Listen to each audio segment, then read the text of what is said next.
Hello，大家好，我係軒仔啊。今集我哋同大家去佛羅倫斯，我哋會去佛羅倫斯嘅地標聖母百花大教堂啊。之後我哋會去領主廣場參觀大衛像嘅複製品，然後試一試佛羅倫斯必食嘅佛羅倫斯牛扒啊。之後我哋會去比薩，行樓梯上去比薩斜塔，然後參觀比薩主教座堂、聖若望洗禮堂同埋比薩墓園啊。之後一日，我哋就會去參觀新聖母大殿同埋超過100年歷史嘅香料藥房。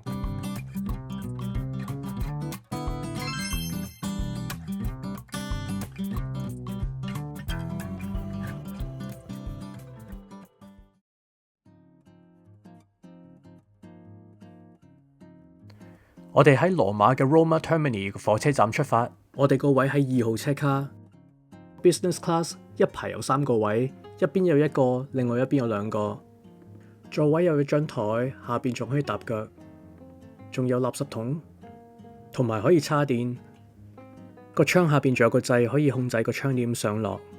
手提行李可以擺喺個位上面嘅行李架，但係我哋附近就唔覺有位可以擺大件行李。好彩我哋坐最後嗰排，淨係得2個位，可以勉強擺到2個大嘅篋。因為我哋呢個 business class 咁，佢就派個濕紙巾啦，張紙巾。可以揀三文治或者一塊曲奇，跟住有個橙汁啦，可以可樂啊，嗰啲咖啡都得，又跟住仲有樽水啊。個三文治入邊咧就有啲意大利火腿啦，我覺得味道一般啦。火車上邊仲有廁所添啊，個廁所同飛機嗰啲差唔多細啦，可以沖水同埋有得洗手，整體嚟講都算幾乾淨嘅。由羅馬坐火車去佛羅倫斯，大概1個半鐘頭車程。沿途有啲大自然嘅景色可以欣賞下，有好靚嘅山同埋草原啊！喺火車上面食完嘢，唞一唞就已經到咗佛羅倫斯啦。我哋返酒店擺低行李，跟住就開始我哋今日嘅行程啦。我哋今晚就住呢一間叫做 Globus Urban 啊，好似一間精品酒店咁樣啊。咁我哋今晚返嚟先同大家嚟個 room tour 啦。聖母百花大教堂真係佛羅倫斯嘅地標啊！你睇下呢度嘅人龍幾長，條隊係圍住成間教堂啊！我哋排咗成半個鐘頭先入到去啊！咁呢間就係百花大教堂啦，就係唔使入場券嘅，但係咧你要睇要排隊入場，免費排隊，你睇幾長龍，都仲未行到段尾，真係大鑊啦！同埋隔離咧，佢裝修緊咧，都畫咗啲圖案落去，見唔見到啊？圍住咗咯，但係佢呢？而家揾緊個隊尾睇喺邊度啦？哇！佢隊尾喺邊啊？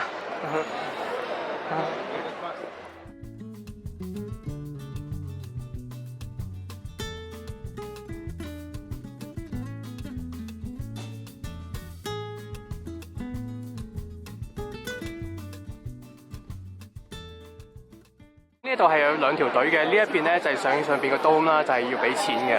條隊咧就好似係點少少啦，呢度幾十人咧就咁眼見。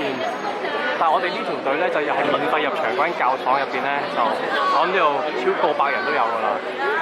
排到攰仲可以飲啊！你撳掣啦。我唔飲咩？我唔飲咩？我哋而家入去啦，排咗好耐隊啊！有冇好耐啊？都半個鐘㗎啦有。哇！但係洞門真係，你睇下啲雕刻，好靚啊呢度，同埋幾彩色喎呢個。彩色？有啲綠色嘅嗰啲雲。聖母百花大教堂喺1296年開始動工，用咗140年先喺1436年起好啊！教堂嘅建築融合咗哥德式、文藝復興同埋後期復興嘅風格。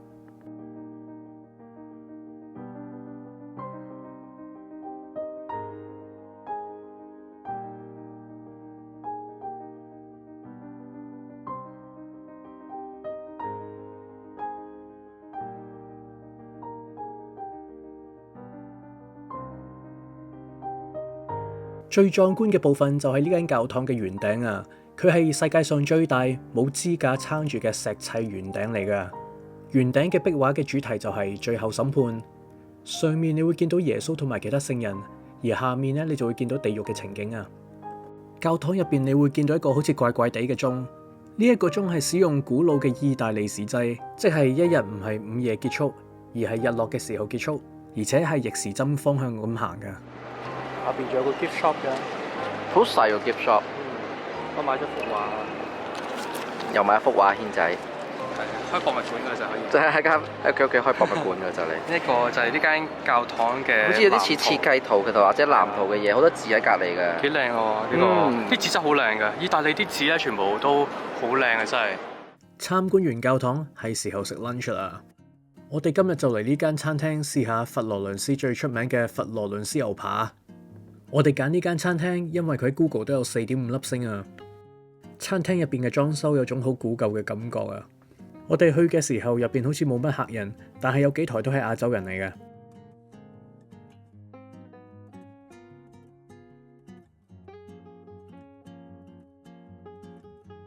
呢度個 menu 係以肉類為主，但係佢都有啲 pasta 同埋菜嗰啲嘅。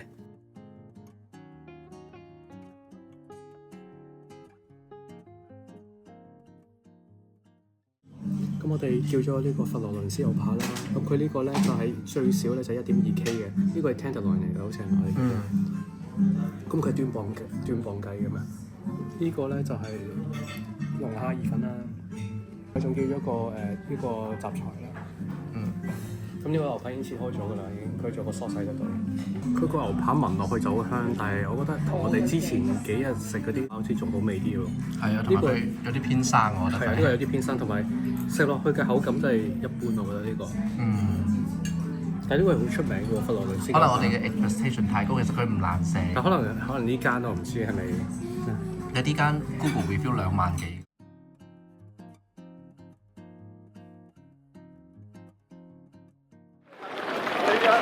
我哋食完個佛羅倫斯牛扒，跟住我哋又翻嚟呢個百花大教堂啦。而家咧，我哋就係去緊呢一個嗰條橋啊，叫古橋定係黑橋定係咩啊？老橋係啊。係咪？咁我哋而家就去嗰條老橋嗰度啦，慢慢行緊過去。前邊就係呢個領主廣場啊。呢一度有咩出名咧？就係嗰個 Statue of David 嘅一個 replica。領主廣場喺中世紀以嚟一直都係佛羅倫斯嘅政治中心，好多歷史上嘅大事同埋決策都喺呢一度發生啊！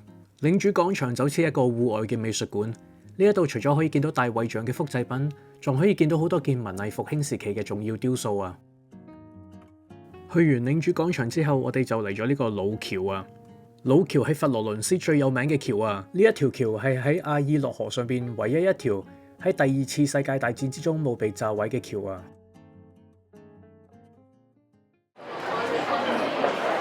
咁我哋而家咧就上咗嚟老橋啦。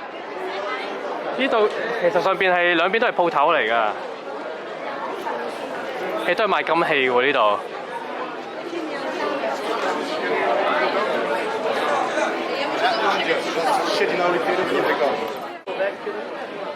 佢上邊嗰啲咧好似有人住嘅屋嚟㗎喎，但係下邊嗰啲係就係金鋪咯，但係喺條橋上邊啊。今時今日你見到周圍兩邊都係啲金鋪，但係其實你估唔到以前原來呢度係啲屠夫嘅攤位嚟㗎。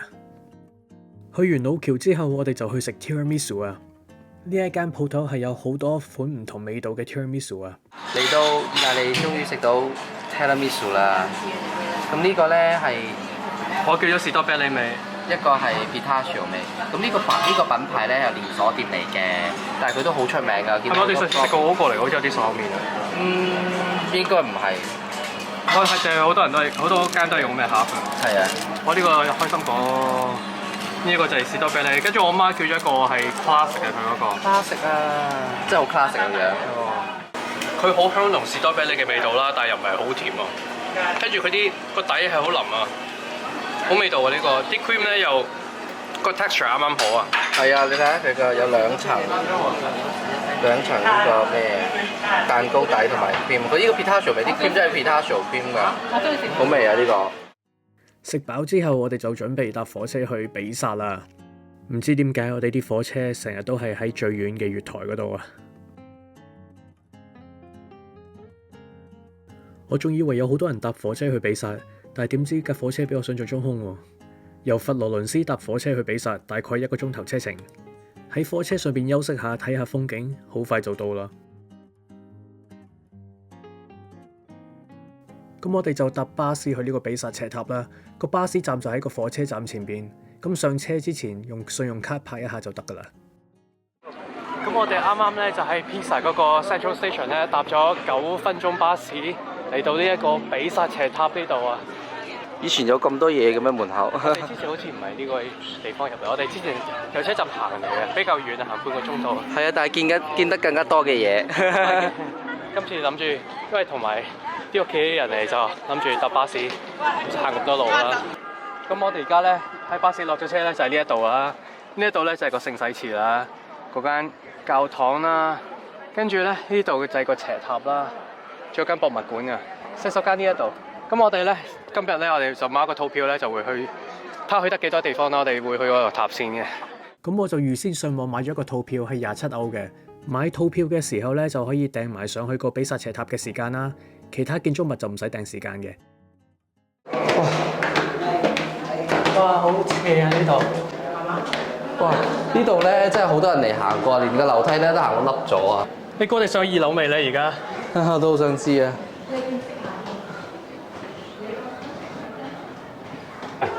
佢見到下邊個底嘅。哦，中空嘅就係呢個塔。係啊！啊，呢啲應該係原始嗰嚿石頭，你睇下。好涼嘅，摸落去係。呢度行路咧，啲雲啊，有種危樓嘅 feel 啊！有啲驚真係。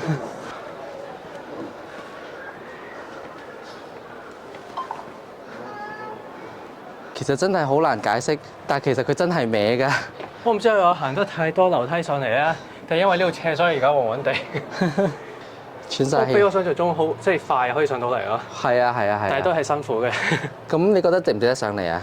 都值得嘅，你即係叫做體驗下佢個斜塔，即係感受到係，即係親身感受佢係斜咁樣咯。但係呢件事我覺得一次就夠㗎啦。你影咧係要下邊先靚嘅。係啊。但係出邊個景係咁嘅。哇！上面睇緊教堂好靚喎，呢度。比薩斜塔其實係比薩主教座堂嘅鐘樓嚟㗎，喺1773年開始興建，到而家差唔多已經有850年歷史啦。比薩斜塔係用白色嘅大理石而建成，個塔大概有56米高，入面有差唔多近300級樓梯啊。呢一個塔起到第3層嘅時候，其中一邊嘅地基開始下沉，所以比薩斜塔就傾斜咗啦。以為完咗，原來一山埋就一山高。仲更加爛喎啲石。係咯，點解咧？仲多人上嚟呢度，唔通？我哋上咗嚟最頂層啦，呢度好似仲驚過樓下喎，我覺得。係咪啊？我 feel 到有啲斜企度。仲有個鐘添啊，上面。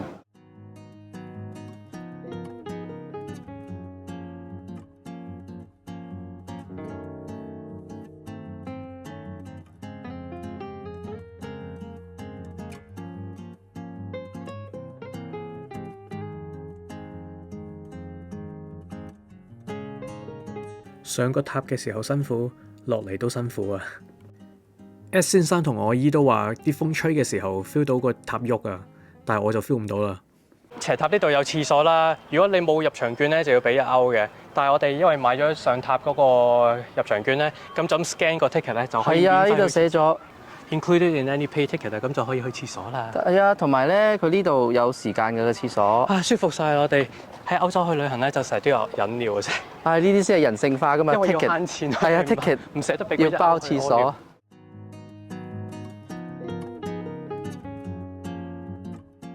我哋而家咧下一站咧就係去呢個教堂係咪啊？係啊，就係呢一度啊！我哋已經見到啦，但係揾唔到個入口。哦，係呢個唔係前面嗰個啊？前邊嗰個係聖洗祠啊！聖洗祠咁靚嘅，我哋一間都可以參觀嘅。啊，冇人排隊，個個嚟呢度就係參觀個斜塔，冇人睇教堂啦，真係。比薩主教座堂喺西元1064年開始興建，外觀以白色同埋灰色嘅大理石為主。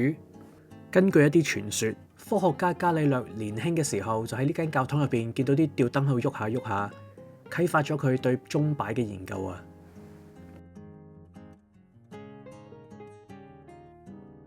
教堂嘅天花係用鍍金嘅木設計，金碧輝煌啊！教堂嘅牆同埋圓柱都係用大理石嚟裝飾。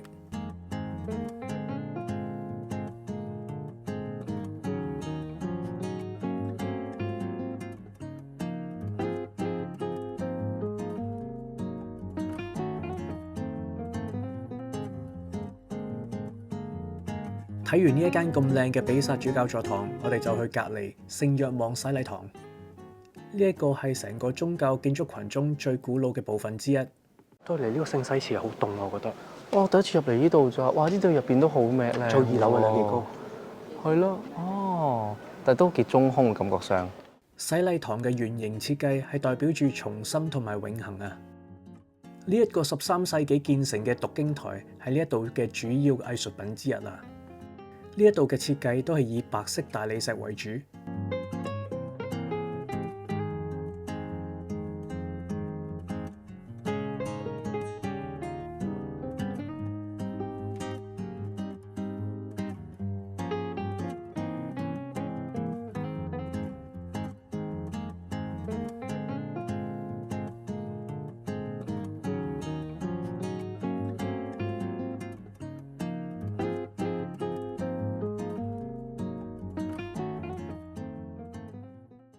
我望落去就係咁樣啊！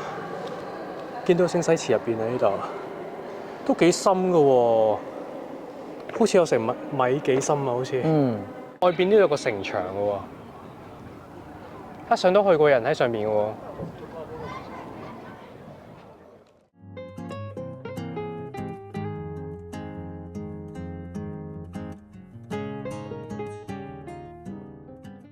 呢一度咧又係我哋嗰個套票包咗嘅入場。頭先我哋5點50幾分入嚟，我仲驚佢唔俾我哋入嚟。呢個入邊真係好靚喎，幾值得。我覺得個套票好抵喎。係啊。比薩墓園正式個名係叫做坎波桑托紀念墓園，意思係神聖之地啊！呢一個墓園位於奇蹟廣場嘅北面，呢一度有好多14至到15世紀嘅壁畫，題材都係一啲聖經故事。呢一度仲有好多古羅馬嘅石棺同埋中世紀嘅墓碑。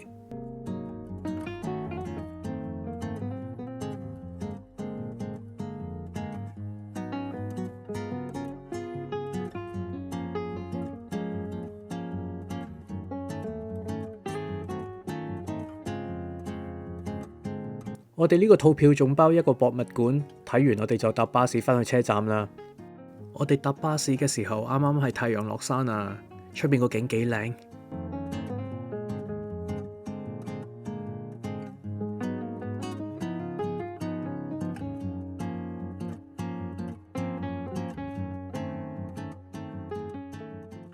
個車站其實好簡陋，好細嘅就喺度。係咯。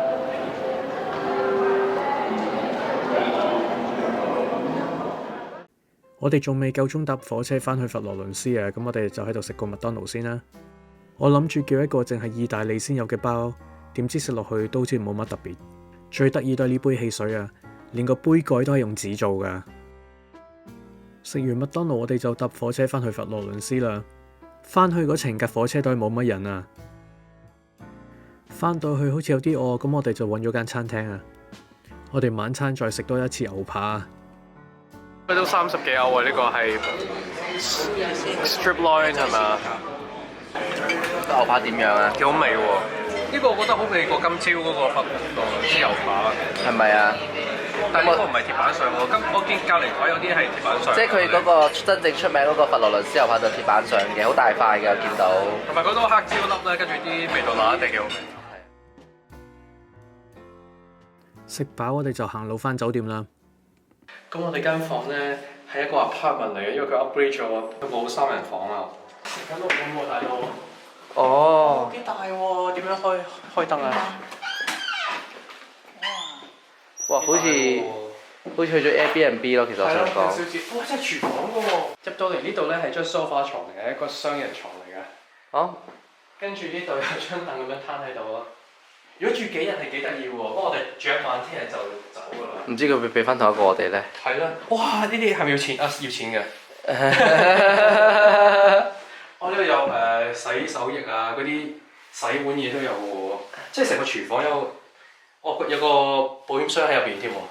哇！辣親我 pat pat 呢度有個暖爐喺後邊。係啊，暖㗎。係。跟住咖啡機。開喺度 S 生最中意飲嘅咖啡啊！呢度都。哇！仲有晒啲茶包啊、胡椒粉啊、微波爐，仲有個爐頭添啊！煮飯有焗爐啦，跟住，有餐具，哇！好大把刀啊！哇！麵包刀嚟嘅。可以食牛扒，快啲肉分唔得。度係廚具，都幾多嘢喎！呢度成嘅，仲有啲咩嘅上面呢度？有杯啊，有杯啊唔同嘅杯碟啊。跟住出邊呢個應該係個小陽台嚟嘅會唔喎。會響啊？呢度鎖住咗。哦，有個小陽台真係，但係有鎖匙嘅點解？係咯，會唔會頭先嗰條鎖匙可以出到去嘅咧？跟住呢一度咧，我幾中意佢埲牆有部單車喺度。呢一度啊，係啦，跟住你睇呢邊，哇都幾大呢邊，哇！呢度仲有間私家嘅雙人房啊！哇，好大嗰張床，出邊唔知有冇景嘅咧？梗係冇景啦，就係樓下。都叫做景嘅，個街景咯。OK 其實呢邊係一樣啦，係啊，都唔錯喎，即係呢個係比較似 boutique 酒店嘅 feel 咯。Airbnb 啊嘛。boutique 酒店咯。哇！上面嗰啲哇！呢舊屋我哋第一次住呢啲，即係都幾得意佛羅倫斯喎。嘅舊屋咁樣啦。狗啊，傳統嘅屋啊。都係喎。咁呢一度咧就係個浴室啦，呢度有4條毛巾，我諗佢住你幾個人住喎，即係4個人一家咁住嘅。佢話呢個係 family room 嚟喎，有4條毛巾啦。哇！啲嘢多到有個 vanity kit 啊，唔知入邊有啲咩嘅咧？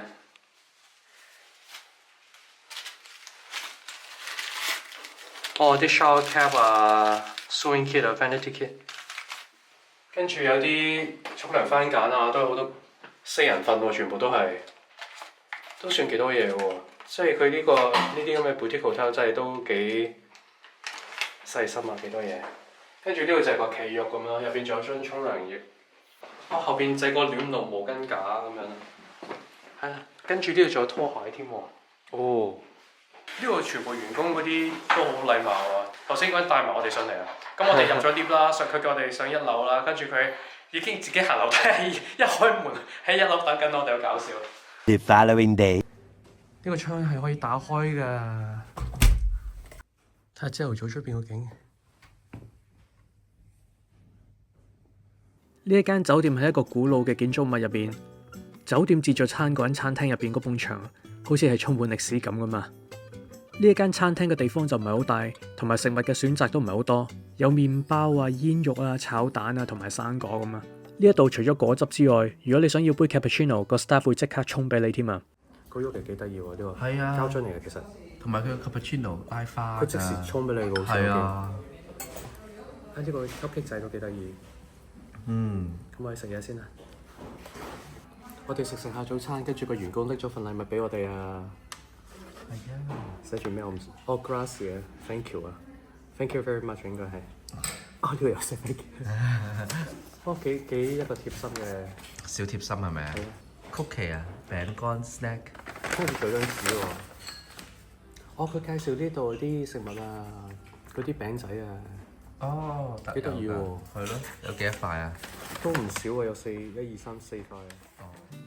食完早餐，我哋就嚟參觀呢一座新聖母大殿。呢一間教堂咧就喺佛羅倫斯嘅新聖母車站對面啊，所以係非常方便啊。但係我哋好似嚟早咗少少啊，咁我哋就同其他遊客一齊等佢開門啊。呢一間教堂咧就要入場費嘅，就7.5歐一個人。入場費包埋隔離嗰間博物館嘅。新聖母大殿喺13世紀興建，教堂保留咗中世紀教堂嘅樣貌，亦都加入咗文藝復興嘅設計。呢一間教堂最大嘅特色就係佢有完全對稱嘅幾何設計。呢一度有好多好高嘅尖拱柱，呢一啲就係典型嘅哥德式建築特色啊。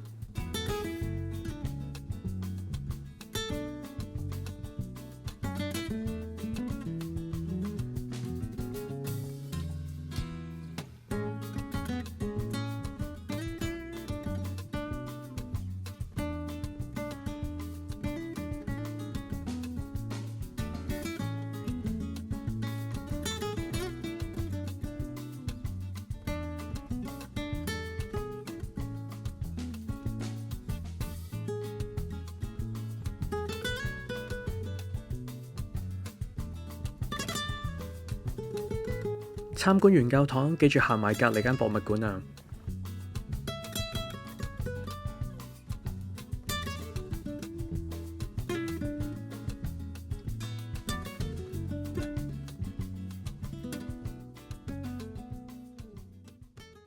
由新聖母教堂行幾分鐘就會嚟到呢個 Santa Maria Novella 香水藥房。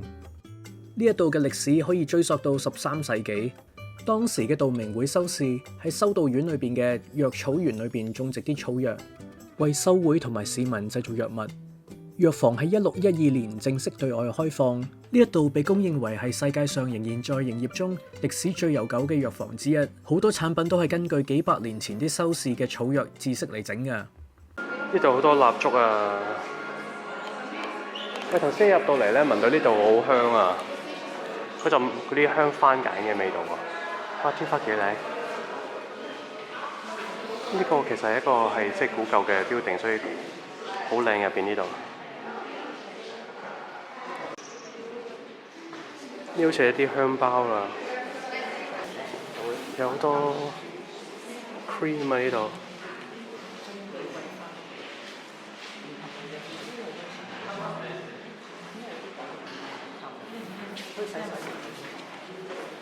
我哋今日嚟睇下參觀呢個佛羅倫斯最古老嘅藥房啊！佢呢度有好多唔同嘅 hand cream 俾你試嘅。呢啲係 hand cream 嚟嘅咩？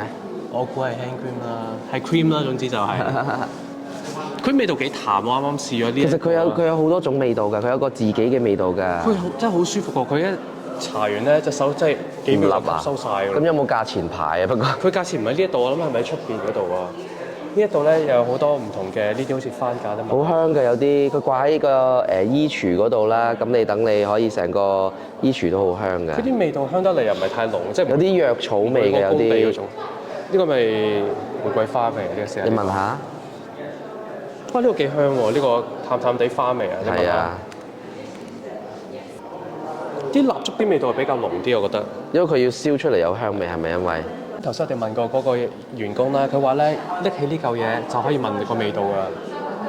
哇！呢個好似啲木香嘅味道，我覺得。我頭先仲好蠢咁拎起蒸嘢喺度聞啦。咁佢就話呢個咧就45好似，然後呢個就55啊。哦，個玻璃樽就高級好多嘅。